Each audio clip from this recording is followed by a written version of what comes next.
animais. Efetivamente, de todas as relações que o ser humano pode estabelecer, aquela que é mais fomentadora de progresso, a mais intrigante, a mais instigadora e a mais desafiadora é a relação de conjugalidade. Tudo porque, num relacionamento a dois, nós somos convidados a comparecer numa relação de intimidade física, emocional, psicológica, espiritual, social, como nenhuma outra. O casamento é tão fomentador de crescimento porque ele suscita em cada um a possibilidade de se olhar num espelho mais próximo. Aqueles que convivem conosco no lar representam uma sala de espelho, mas não há dúvida de que o espelho mais fidedigno, que retrata a tua dinâmica interna, é o teu parceiro de vida conjugal. É um processo tão intrigante que na relação a dois de convivência, você desfruta de um mesmo espaço físico, dorme à mesma cama e nem sempre sonha os mesmos sonhos. E essa relação, ela, para que se estabeleça, para que ela possa desaguar numa convivência de intimidade, de reciprocidade e de cumplicidade, ela é antecedida por um enamoramento, no qual comparecem os espíritos que muitas vezes vão se corporificar pela reencarnação. Fazem eles aquilo que o espírito Emmanuel define como uma doce hipnose. Eles estimulam os pares a essa movimentação de aproximação, experimentam aquilo que o espírito Emmanuel define muito bem como o cais dos sonhos. O relacionamento de namoro, ele é bem essa movimentação extremamente agradável. Namorar é algo incomparável na relação de um ser humano. Todos que experimentamos nitidamente bem a culminância do namoro, sabemos do que representa o status de um enamoramento. Quando estamos nesse cais, que ele define como sonhos, nós somos embalados exatamente por esse doce mistério, por essa sintonia que nos faz muitas vezes perder a referência acerca da razoabilidade quando estabelecemos um relacionamento com o outro. Parece que nós não enxergamos direito o outro, a outra, e o relacionamento vai caminhando, e quando o acasalamento se estabelece, propriamente dito, quando o navio do casamento avança para o mar das experiências de conjugalidade, muitos se surpreendem e acham que foram enganados, e não há tempo para voltar para o cais. Mas antes que efetivamente ganhe mar alto da vivência a dois, nós ainda sentimos na lua de mel, nas experiências do primeiro mês, essa possibilidade da amorosidade, nesse tom do namoramento, nesse tom do apaixonamento, que nos faz mais dóceis, mais tolerantes, mais indulgentes. Mas quando o navio do casamento avança, virando o ano, se distanciando da margem, aí surgem os processos desafiadores. É que relacionar-se conosco mesmo já é um problema. Lidar consigo próprio é uma situação muito delicada. Agora, lidar com uma outra pessoa que tem uma outra história, que tem uma outra demanda interna, que tem às vezes uma outra etnia, que tem às vezes uma outra religião, que tem uma outra cultura, que emergiu de um lar nuclear, bem diferente do nosso, do ponto de vista socioeducativo cultural. Lidar, portanto, com um outro ser humano, cuja diversidade, cujas similitudes às vezes não são tantas, lidar nessa convivência estreita é muito complicado, é muito difícil, porque no início, enquanto ainda estamos nessa fase do encantamento, tudo vai bem. Mas quando o cotidiano nos chama para o desafio do casar-se dia após dia, na proposição do Espírito Emmanuel, nós aí nos damos conta de que temos que nos lidar com uma outra pessoa lidando com nós mesmos. Porque o problema não é o outro, o problema sou eu. Porque lidando com o outro, eu sou chamado a elaborar conteúdos internos que ainda são imaturos. Eu tenho que chamar recursos internos que às vezes ainda não disponho completamente. Eu sou convidado a trazer competências para um relacionamento a dois que eu ainda não disponho. Então surge uma dificuldade. E quando essa dificuldade surge, eu acuso o outro. Num relacionamento amoroso, o que eu mais vejo no setting terapêutico atendendo casais é o outro é o culpado. E não é sem razão. Um amigo me dizia isso num voo de Belém para Manaus, a 10 mil metros da terra, portanto, bem perto do céu. Ele dizia, Alberto, não casa, Alberto, não casa. Ele estava recém-casado, um pouco mais de um ano. Eu disse, mas por quê? Ele disse assim, casamento nos cerceia, nos limita. Olha que eu entrava na minha cama de casal, morava sozinho, rolava para o lado, rolava para o outro. É tão cerceante o casamento que eu só posso entrar por um lado, Alberto. E olha que ele não tem razão. A gente só pode acessar o leito por um lado. E para acessar esse lado, você tem que discutir com o outro. Porque tem aqueles que dizem assim, não, eu só sei dormir do lado direito. E quando coincide duas pessoas que sabem apenas dormir do lado direito, surge o primeiro conflito, que a princípio é negado por um ou por outro, mas depois disse, meu bem, vamos trocar. Mas por quê? Não, é porque eu gosto de dormir do lado esquerdo. Ela disse, meu bem, mas eu também gosto.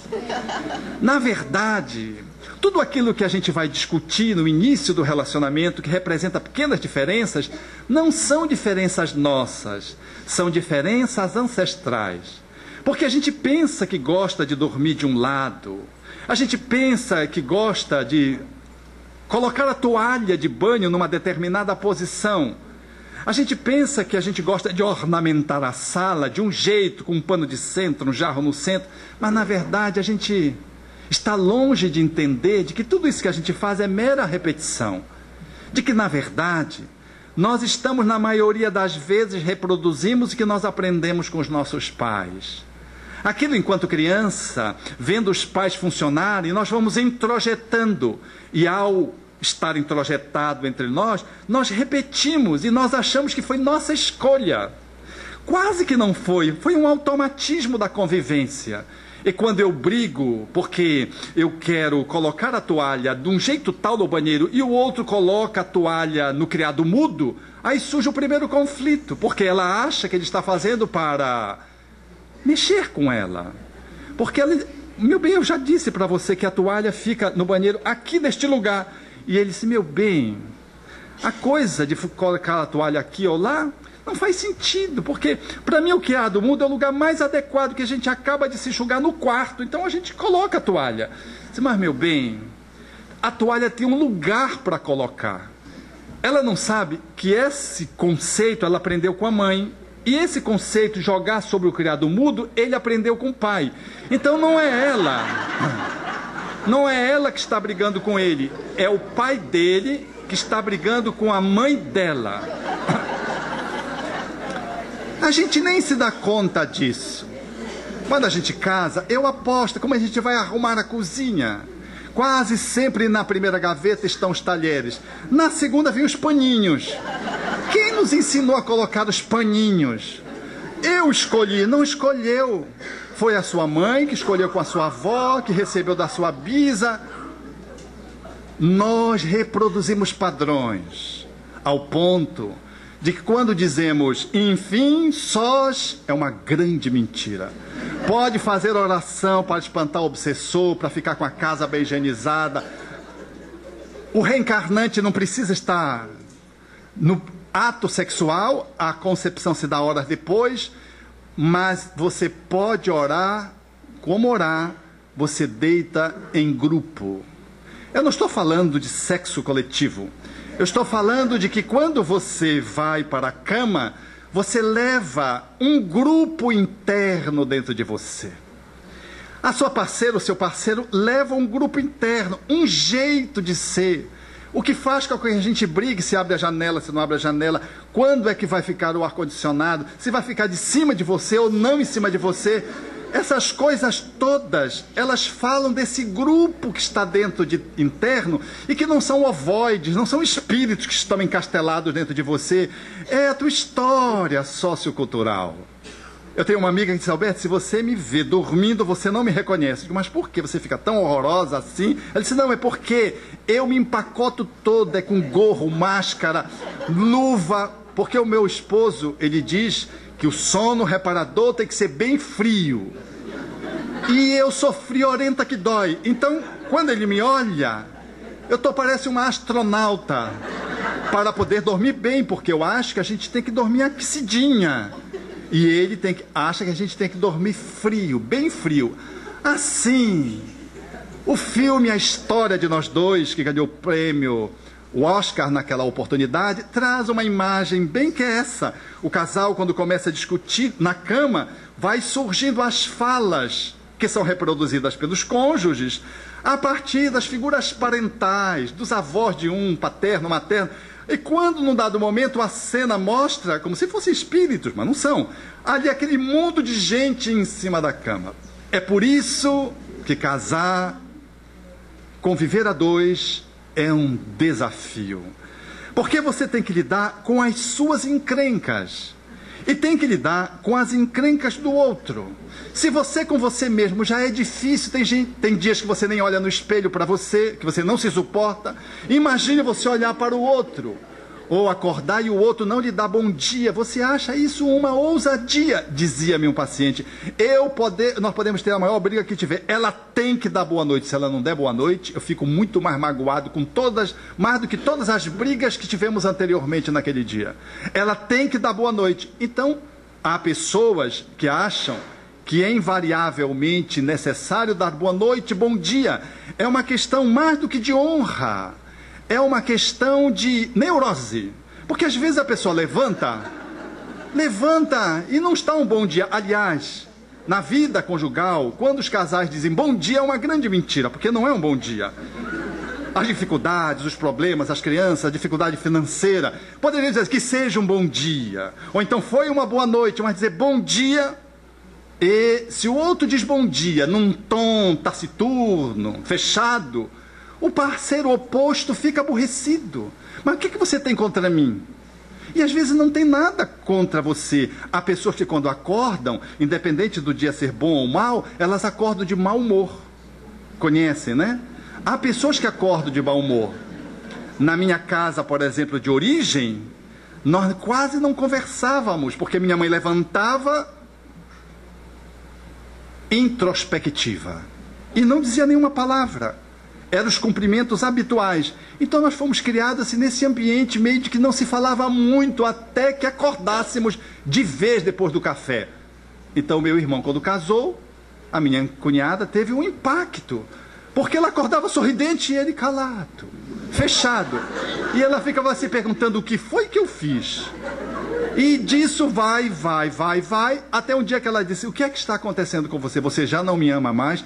Eles tinham só 2 anos de casamento. Ela esperou 2 anos para perguntar para ele por que ele era assim, desse jeito doente quando acordava. E ele disse: não é que eu não gosto de você, é porque eu acordo assim, meio de mau humor. Há pessoas que acordam de mau humor. Lembre dos filhos de vocês. Tem filho que para tirar da cama é guindaste, porque ele não sai assim, se você chama filho, benzinho, e, ao contrário. E ele ainda dá chutões, semi-acordado. Então, há as idiosincrasias de cada um. O jeito de cada um ser, que nós precisamos lidar, até no momento quando estamos dormindo, porque dormir pode ser um ato suave, de serenidade, uma boa noite, uma noite serena, uma noite encantadora. No entanto, imagine alguém que tenha um processo durante o sono de roncar. No início tudo é fácil, imaginemos ela roncando, porque as mulheres até para roncar são mais educadas. E ele diz: meu bem, ela acorda naturalmente, recém-casada, você está qual cotovia aqui? Trata como cotovia, naturalmente. Depois de assim, um ano, ele diz, meu bem, você está ressonando, já mudou de cotovelo para ressonando. É provável que depois de 4 meses, se ela ainda não foi procurar um especialista, porque ele a obrigou da neurologia para fazer um estudo do sono, ele já está com o cotovelo nela aí. Ei, parece que é um DC-10 da VASP, da Varg, aqui.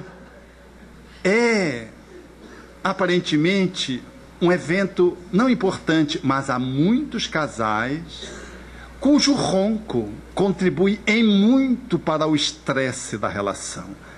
As diferenças ou as similitudes, tampouco, fazem de um casamento uma relação saudável. Porque nós achamos que um bom casamento são pessoas parecidas. Imaginem 2 pessoas autoritárias convivendo, parecidas. 2 ciumentos, 2 agressivos. Ser igual ao outro não é vantagem. 2 pessoas tímidas, que falam pouco. Imagine 2 pessoas que falam pouco.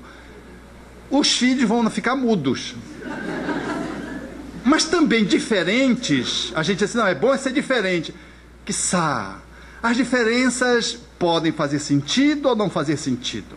O que faz diferença é a capacidade do casal articular bem as diferenças e as similitudes. Porque todos os seres humanos que se acasalam, eles trazem aspectos que são semelhantes e aspectos que são diferentes. Quando você analisa a totalidade da relação, você percebe que tem mais similitudes ou mais diferenças. Então você configura, esse é um casal similitude predominando, então é um casal semelhante. Este é um casal complementar, predomina as diferenças. Tanto um como o outro pode ser um casal que experimente sucesso na relação ou infelicidade, dependendo da forma como eles lidam com o relacionamento de natureza conjugal. Porque a arte de poder articular as diferenças e as similitudes, ela está intrinsecamente relacionada à sua capacidade de amar o outro.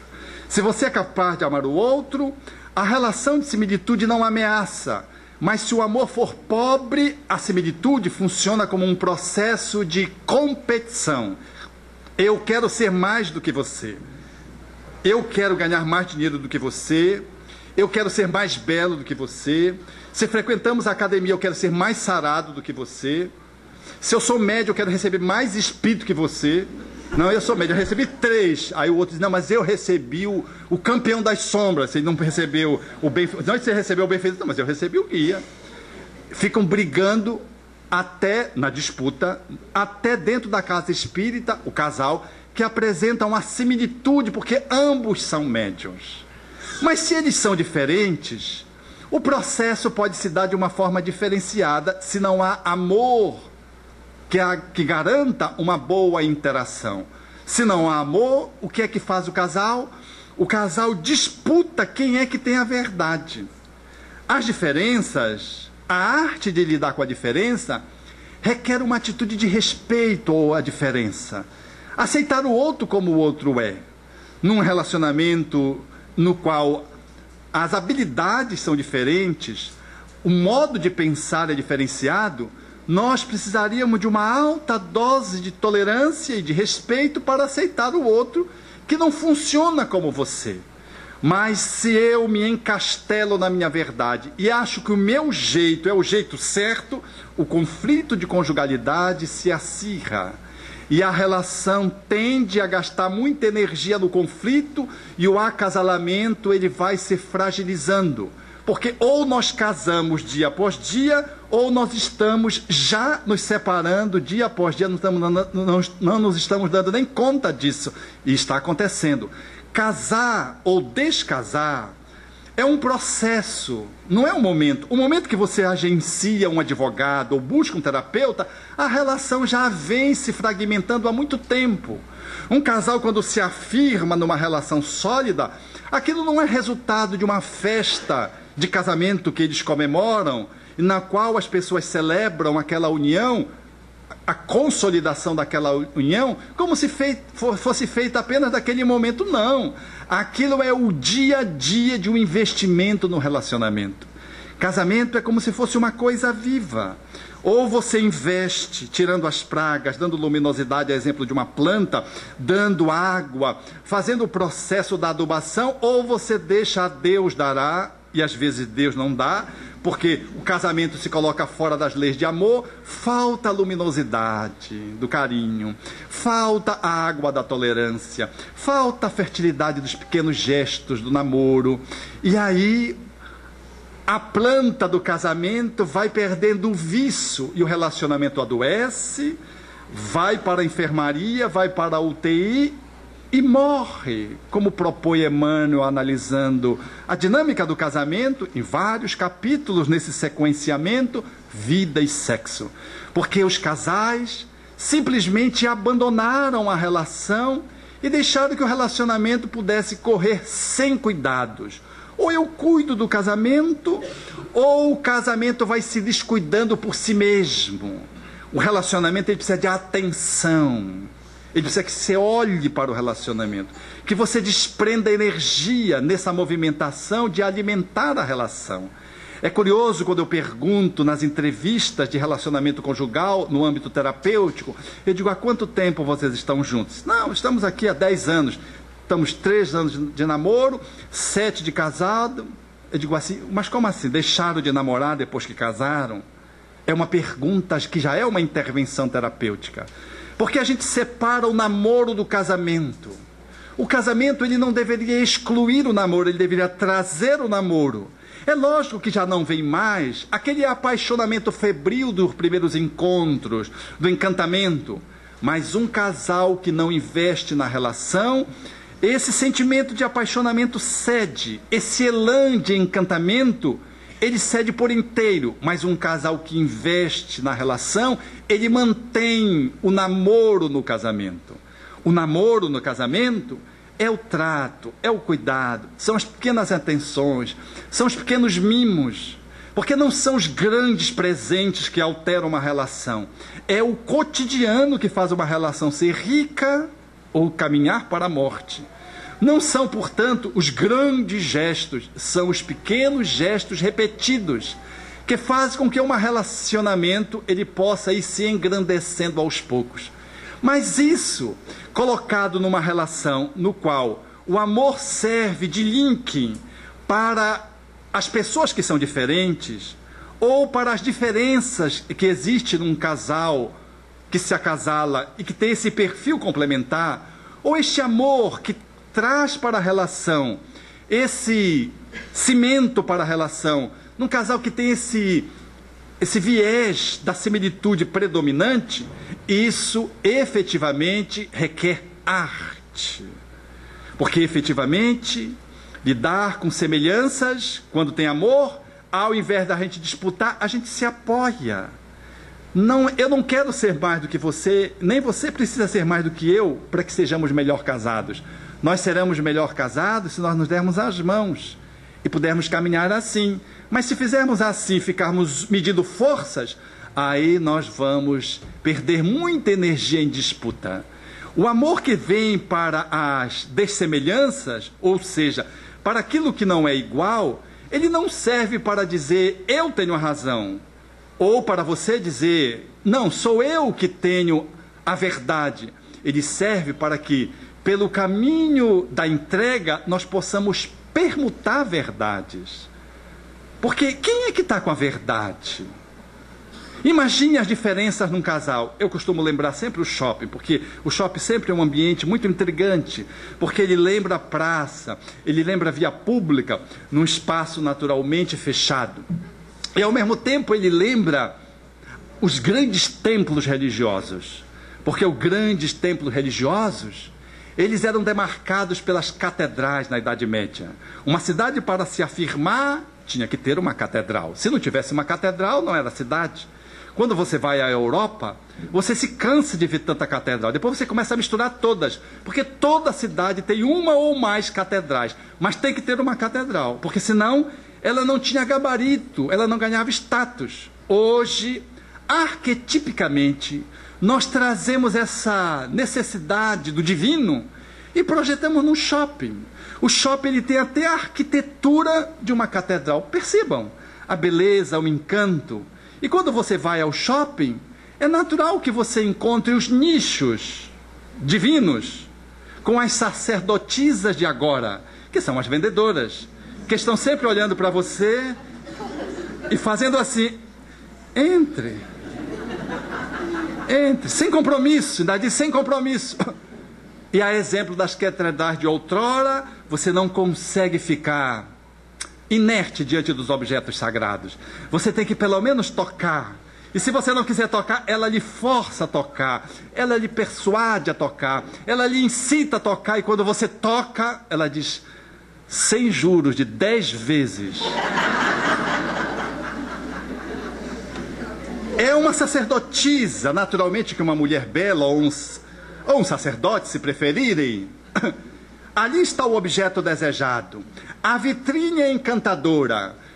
O shopping é o templo. Você não se dá conta de que tem um movimento psicológico interno que te chama para fazer esse movimento de comunhão com o divino.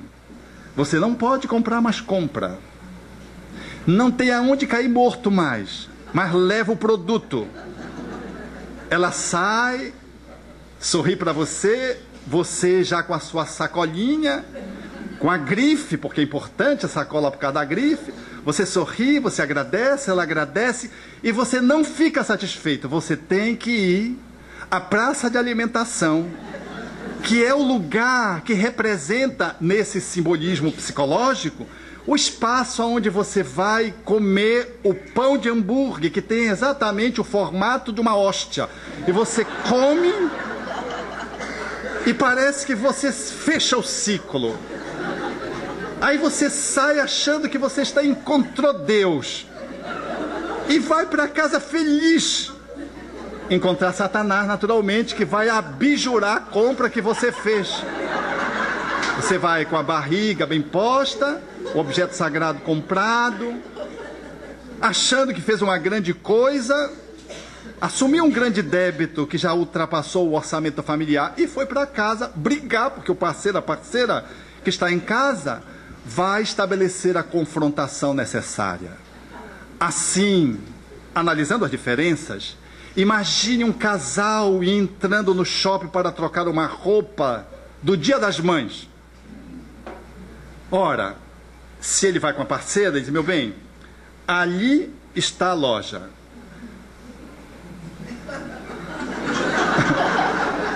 O menor espaço entre dois pontos é uma reta. Na análise da verdade pragmática, objetiva de um homem, na sua generalidade, porque há o inverso, naturalmente. Ela olha para a loja e não enxerga. Ela toma exatamente o sentido oposto e vai em espiral.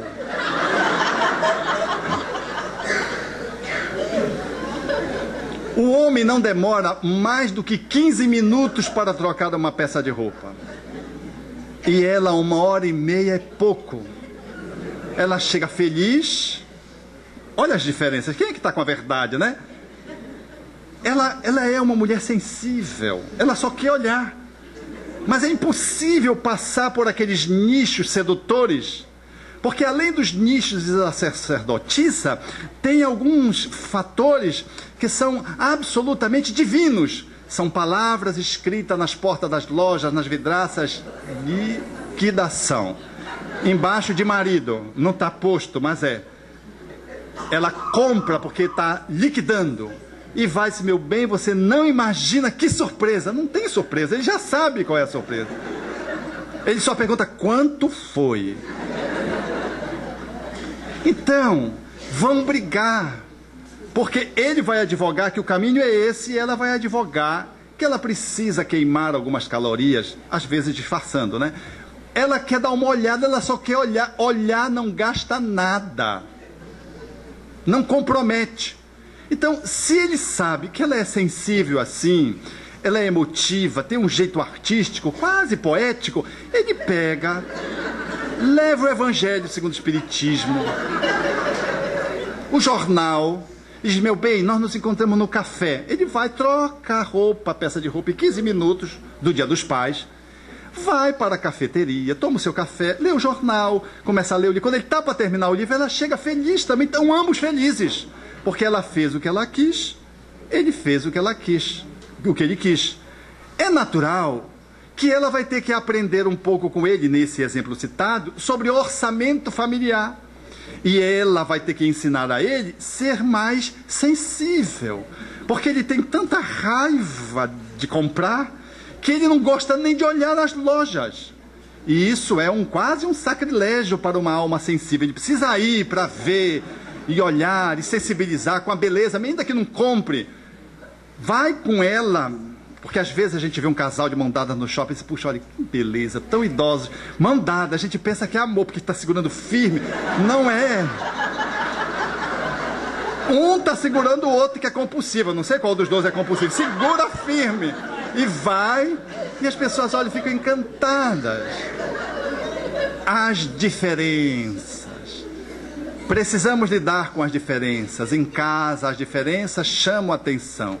Porque, para uma mulher, por exemplo, nesse estilo do visual, da neurolinguística que propõe o estilo visual, onde a performance da imagem prevalece, e se ele tem o perfil do senestésico, ou seja, do conforto, ele prefere o conforto do que a beleza. Ela prefere a beleza do que o conforto. Quem é que tem razão?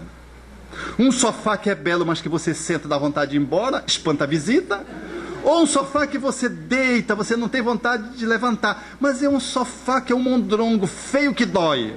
Quem é que tem razão? Às vezes não dá para juntar as duas coisas, ou às vezes dá, se houver diálogo. Mas há quanta dificuldade no casal é de dialogar. Aliás, o ser humano é um bicho difícil de dialogar. Nós somos os únicos dotados da capacidade de estabelecer símbolos com tanta complexidade e riqueza, mas dialogar é desafiante.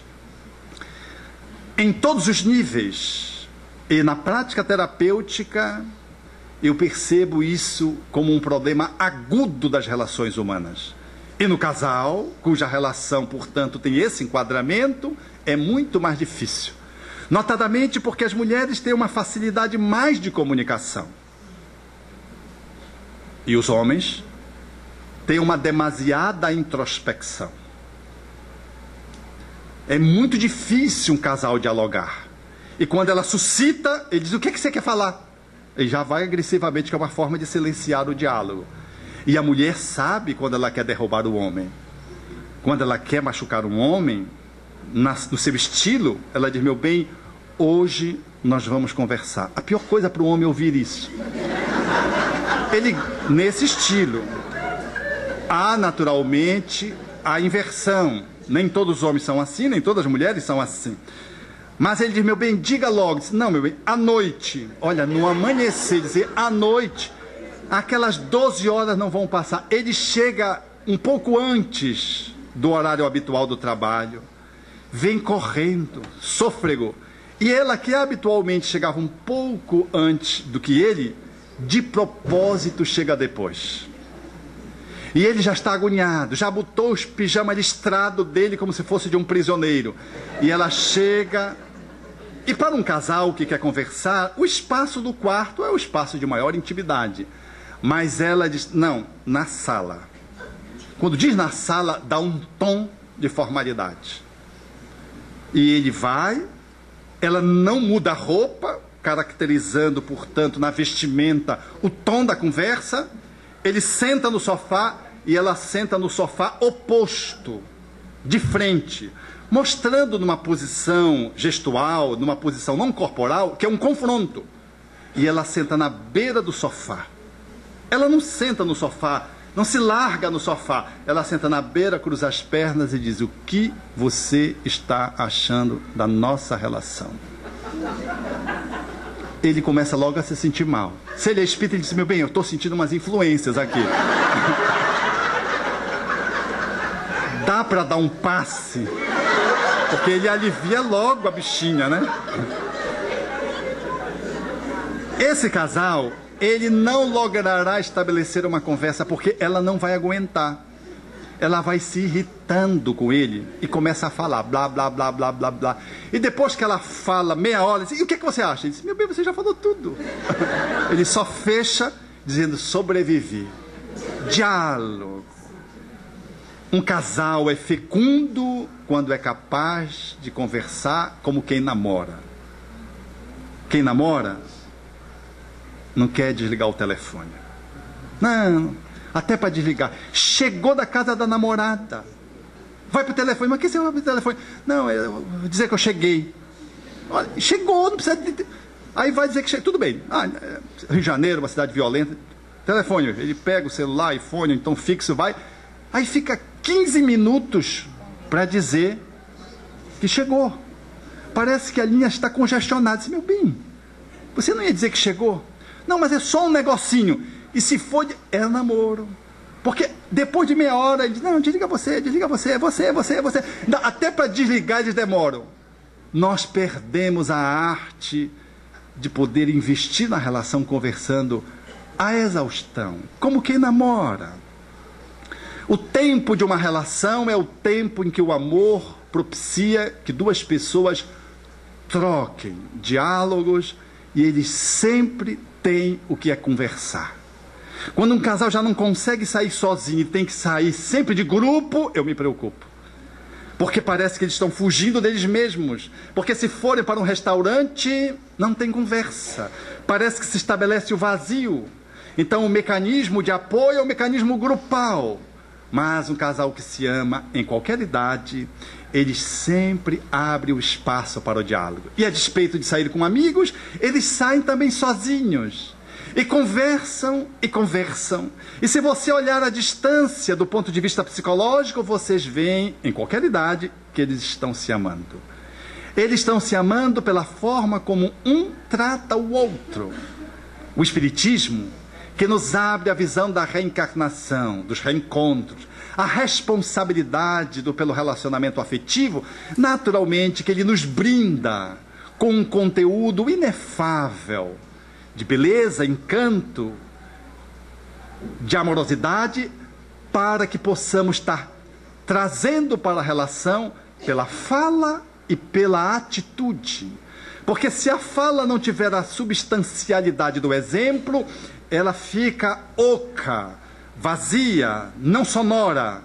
Mas se a fala ela é secundada pela atitude, a sua fala tem peso, ela encanta, ela tem qualidade. Então, o casal, ele vai fazendo essa movimentação, esse sincronismo do diálogo e da ação, que é o nosso desafio conosco mesmo no nosso processo auto-iluminativo, de autotransformador.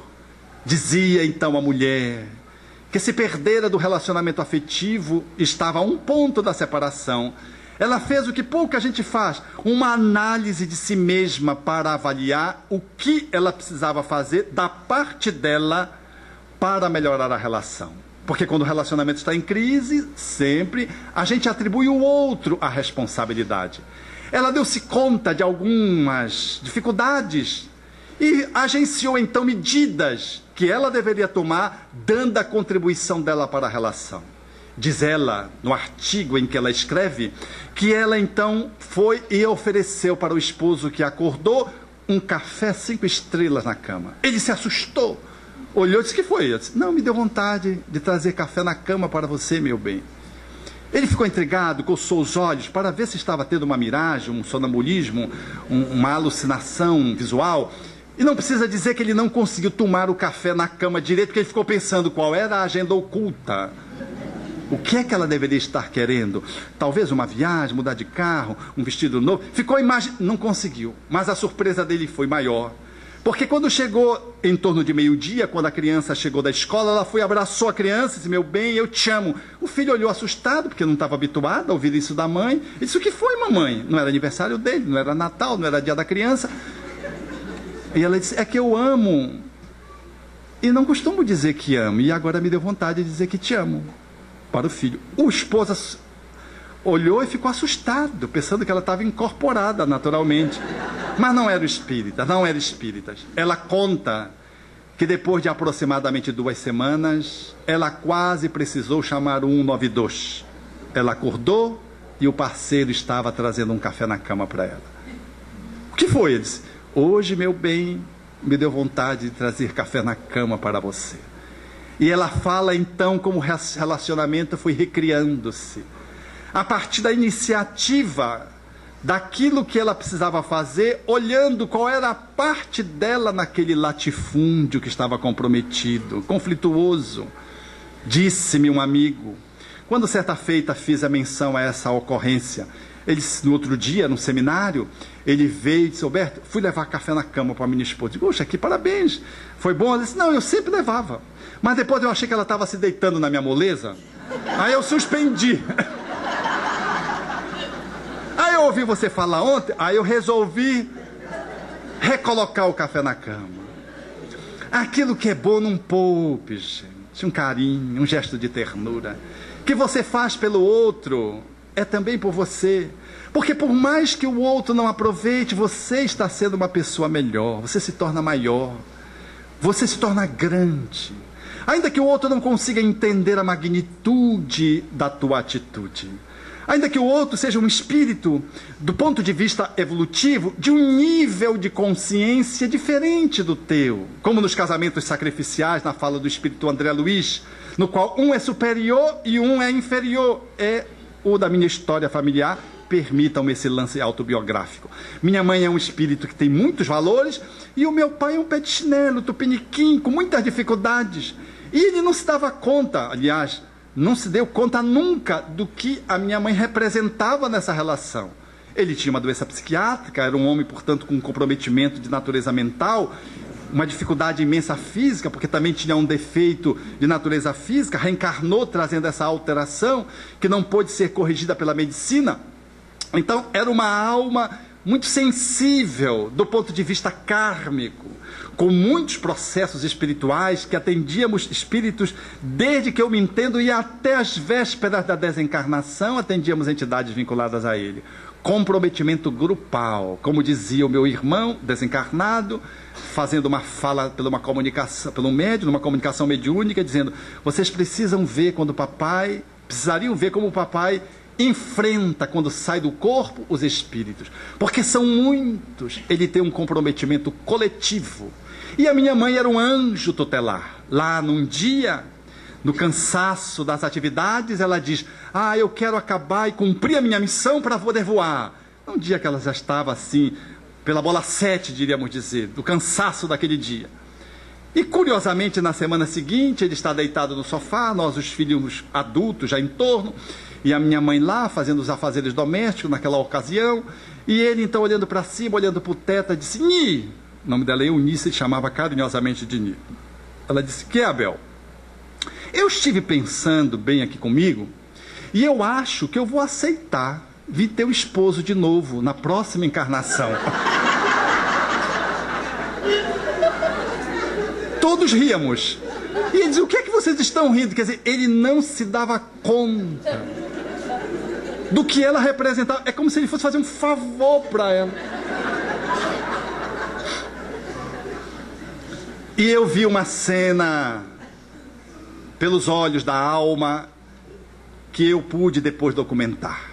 Estava em viagem e no dia 2 de setembro, há 2 anos atrás, ela levantou-se, minha mãe, e disse: eu quero ir ao hospital ver o Abel. Meu pai estava internado com 90 e poucos anos, 94 anos, 92 anos. E aí ela disse: eu quero visitar. E ela foi vestir a calcinha paxoniana, tombou e fez uma fratura de mão. Todos pensavam que ela ia para o hospital tratar a fratura. Ela disse: não, eu vou ver o Abel. E foi vê-lo, conforme ela tinha agendado.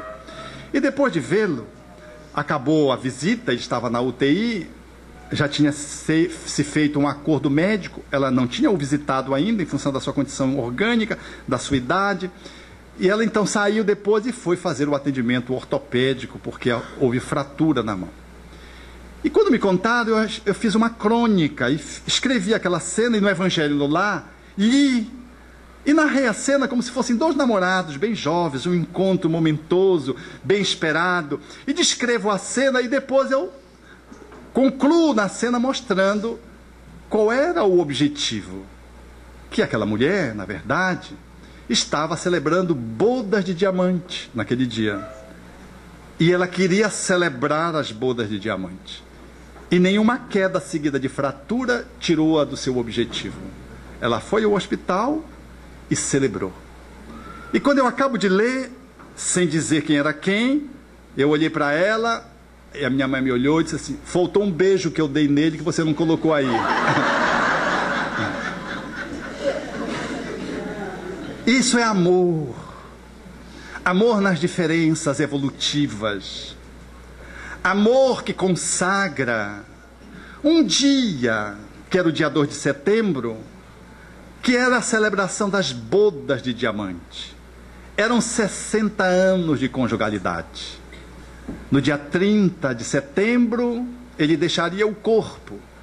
E ela, vitoriosa, ficaria no corpo, e nós ficaríamos com esse patrimônio. Porque ela dizia sempre para nós filhos, quando se tratava das dificuldades conjugais, ela dizia: eu apenas dei o exemplo. Ela não era de lare-lare quando ia tratar desse assunto. Ela dizia: eu dei o exemplo, vocês escolham fazer o que querem fazer. E dizia-me um irmão: mano, quando eu estava a ponto de separar, na praia, conflito com a minha parceira, os nossos 4 filhos, e então eu cheguei com ela e disse: mamãe, eu estou pensando em me separar, não estou aguentando. O que é que a senhora acha? E ela, olhando para o mar, sem dizer nada, sem fazer nenhum sermão, disse apenas assim: meu filho, eu fico pensando o que seria de vocês se eu tivesse rompido com seu pai. Ponto final. E ele diz: eu tomei aquela fala, introjetei, fiz um esforço, e agora vejo os meus 4 filhos muito bem postos. Vejo que consegui superar a crise. E olho para os meus 4 filhos e agradeço aquele conselho da minha mãe naquela manhã praiana, quando ela me colocou apenas a sua história. No processo do acasalamento, portanto, nós precisamos considerar que, se há amor, as similitudes não atrapalham porque nós nos apoiamos. E as diferenças não se traduzem em dificuldades porque nós trocamos. Um ensina para o outro aquilo que é possível de ser captado e trocado. Porque há 3 modelos fundamentais de casamento. No qual um domina o outro. E a pessoa que é dominada pela outra pode ficar assim uma vida inteira. Mas é um relacionamento perigoso, porque quem é dominado, se insurgir, cansar de ficar dominado, surge um conflito e normalmente dá em separação. Ou se aquele que é o dominador cansar de arrastar o outro, ele pode desistir da relação pelo enfado, pelo cansaço, e despreza a outra pessoa e rompe com um relacionamento de dependência psicológica. Esse é um relacionamento que existe escassamente, mas existe na atualidade, nesses dias da contemporaneidade. Os casamentos, no entanto, que mais comparecem é o segundo tipo. É os casamentos no qual as pessoas tentam manter um controle da relação no movimento de competição. É o casamento competitivo. Quem é que vale mais? É como se estivesse jogando ping-pong, no qual eu dou a bola ruim para você devolver na rede ou botar para fora, e eu marco ponto, e você perde. Esse casamento, as pessoas disputam quem é mais na relação. E isso empobrece a relação porque há um gasto de energia demasiado dentro da relação. Em função de que o par, ele, ao invés de jogar aquela energia no sinergismo, ele joga na competição. A maioria dos acasalamentos, notadamente dos jovens da atualidade, ou dos adultos jovens, ou dos adultos não tão jovens, é de competição, porque é um modelo cultural da sociedade. Tudo é competição, tudo é competição. Então a gente introjeta esse modelo e fica, às vezes, brigando para ver quem ganha. E quando alguém ganha na relação conjugal, o casamento perde.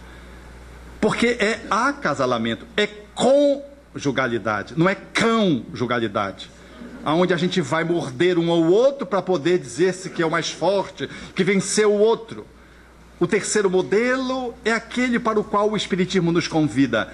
É o casamento cooperativo, que traz a afetividade num processo de abertura, em que eu vejo o meu parceiro e a minha parceira como meu cúmplice. E nessa relação nós trocamos mimos, afetividades, potencialidades e fazemos um movimento de sinergismo como quem joga o frescobol. O jogo do frescobol é não deixar a bola cair, porque se a bola cair, a dupla perde. Esse modelo de casamento é como se ele jogasse frescobol. Um se equivoca, o outro vai e tenta corrigir. Um não está bem, o outro cede um pouco porque o outro não está bem, para conversar sobre aquele assunto depois, quando o outro já esfriou a cabeça. E assim um vai compensando a dificuldade do outro e um vai aprendendo com o outro, porque eles fazem um acasalamento. Eles fazem um movimento de cooperatividade no âmbito dessa micro-relação social, dessa mínima relação social, de duas pessoas, portanto, que configuram o subsistema da família, chamado subsistema conjugal. O casal que consegue entretecer a relação nesse estilo é um casal que avança no tempo e tem prazer de celebrar bodas. Ele reverencia cada casamento que ele faz naquela data mencionada, em que ele se consorciou, para fazer a reafirmação. É a pessoa que escolhe casar-se com a mesma parceira e o mesmo parceiro no mesmo casamento muitas vezes. Porque no nosso estilo descartável, a gente vai mudando muito de parceiro, achando que a gente vai encontrar a nossa cara metade. Não existe cara metade, eu quero dar essa boa notícia. Você inteiro, você se basta enquanto um ser integral. Deus não nos criou pela metade. Isso é um mito da mitologia grega, dos andrógenos, onde Zeus partiu as pessoas no meio e ficaram duas pessoas iguais. Isso é uma fala mítica, que tem um sentido também muito interessante, mas não ao pé da letra, que é interpretado significa que eu vou encontrar a minha metade. Não existe cara metade. Existe metade cara. E quando você separa, tem pensão, tem que separar o apartamento, tem que separar o carro. É quando o meu bem se transforma em meus bens.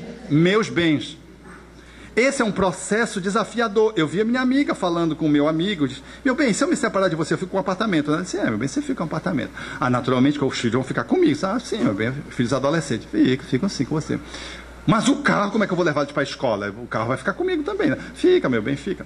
Ah, meu bem, mas eu gosto tanto desse som. Fica o som também comigo? Fica, meu bem. Aí disse, meu bem, já que você está ficando com tudo, fica comigo também. Num relacionamento que vai tomando essa conformação da parceria, do entrosamento, nós temos no outro exatamente aquele que nos ajuda a ser melhor. Não é a nossa metade.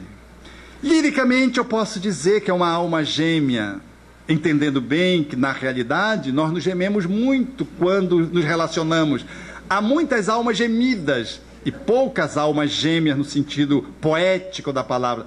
Espíritos afins que se relacionam com uma alta dose de encanto, porque são almas que já construíram essa relação em outras vidas e trazem para a encarnação atual o resultado de um longo patrimônio acumulado. A maioria dos acasalamentos são provacionais, segundo o espírito André Luiz, quando trata do assunto no livro Nos Domínios da Mediunidade. Temos dificuldade de lidar com o outro, porque o outro é o que você merece. Eu digo, meus amigos, sinceramente, eu ouço um falar mal do outro, eu ouço o outro falar mal do outro. Sempre faço sessões terapêuticas em momentos individuais. E quando eu ouço os dois, eu chego sempre a essa conclusão. Vocês se merecem. Porque nenhum presta. Porque um diz que o outro não presta, o outro diz que o outro não presta, digo, os dois não prestam. Que é para impactá-los, para depois fazer a leitura, a ressignificação na leitura, né? De que como é que a gente pode refazer esse relacionamento, esse novo olhar.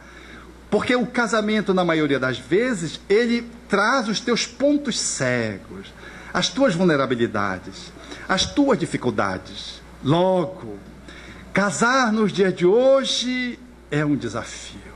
A maioria das pessoas vão ficando. Dá rolo, depois do rolo vem um filho, mas não casam.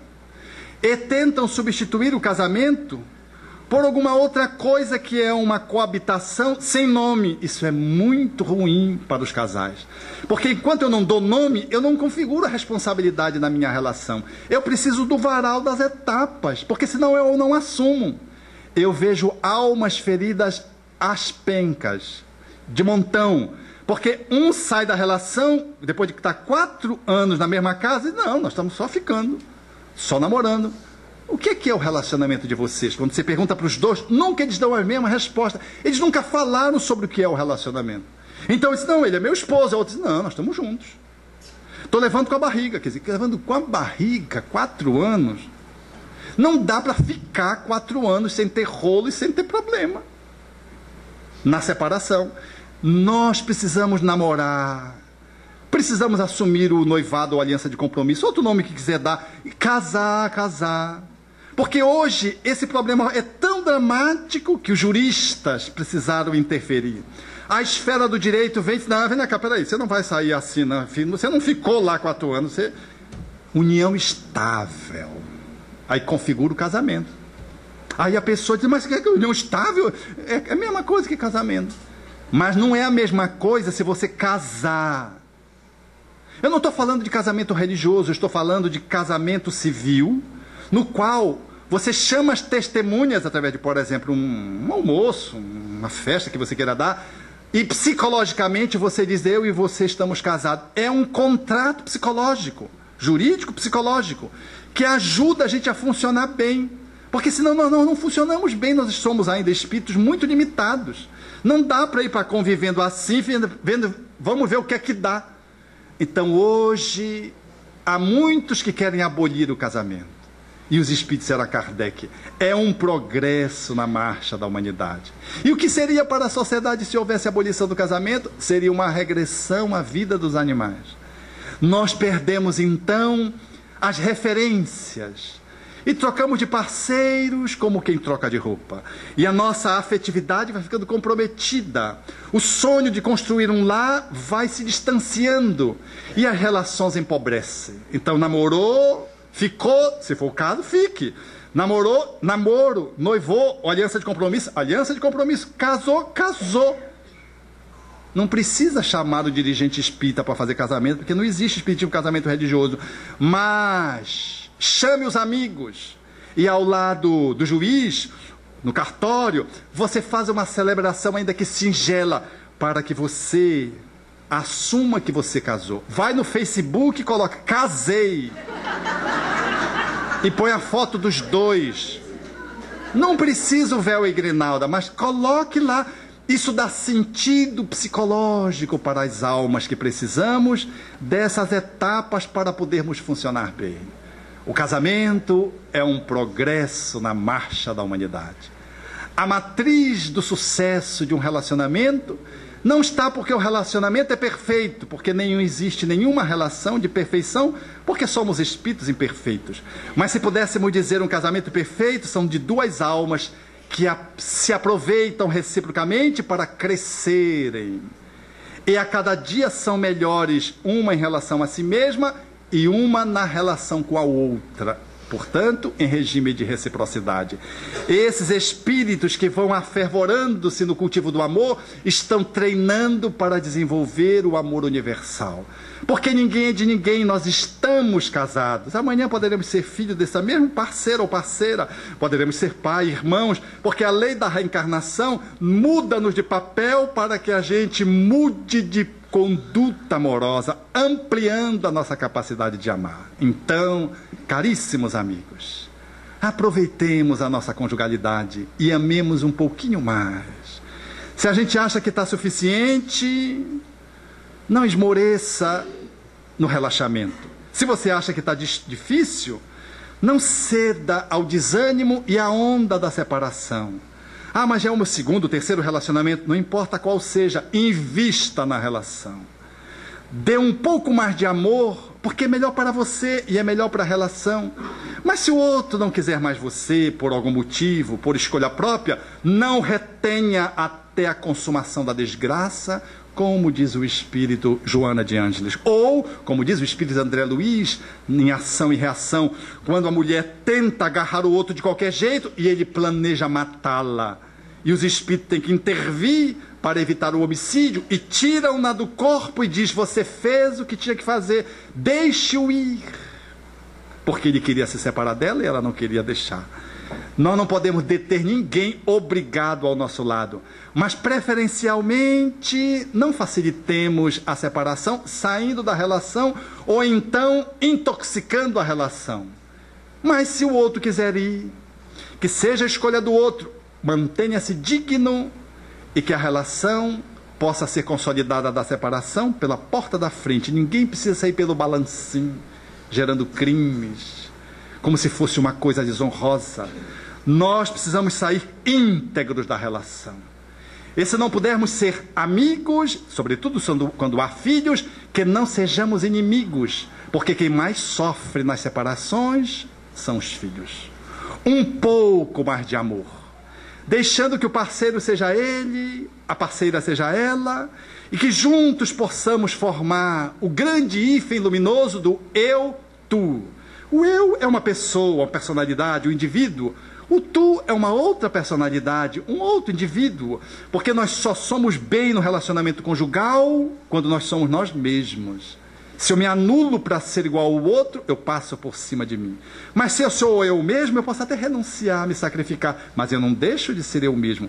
Eu estarei tendo uma postura amorosa na relação com o outro, mas eu estarei sendo eu, deixando que o outro seja o tu. E nesse hífen de interação amorosa, nós comporemos a matriz da felicidade universal. Porque se o mundo conflita hoje, é porque os lares vivem experiências de beligerantes. E um lar que se atrita demasiadamente, quase sempre tem no casal as motivações de exemplo nos conflitos, nas agressões, no desrespeito, que se replicam para os filhos, que se replicam para os grupos sociais e que se replicam para as relações internacionais. Portanto, um pouco mais de amor, como bem propõe a figura poética de Khalil Gibran. Amai um ao outro, mas não façais do vosso amor um cativeiro. Que haja entre as praias das vossas almas um mar ondulante. Cantai, dançai juntos e sede alegres, mas deixai cada um ficar a sós. Como as cordas da lira, que estão separadas, mas estão juntas na mesma musicalidade. Estais juntos, mas não juntos demais, porque as colunas de um templo erguem-se separadas, e o carvalho e o cipreste não crescem um à sombra do outro. Obrigado.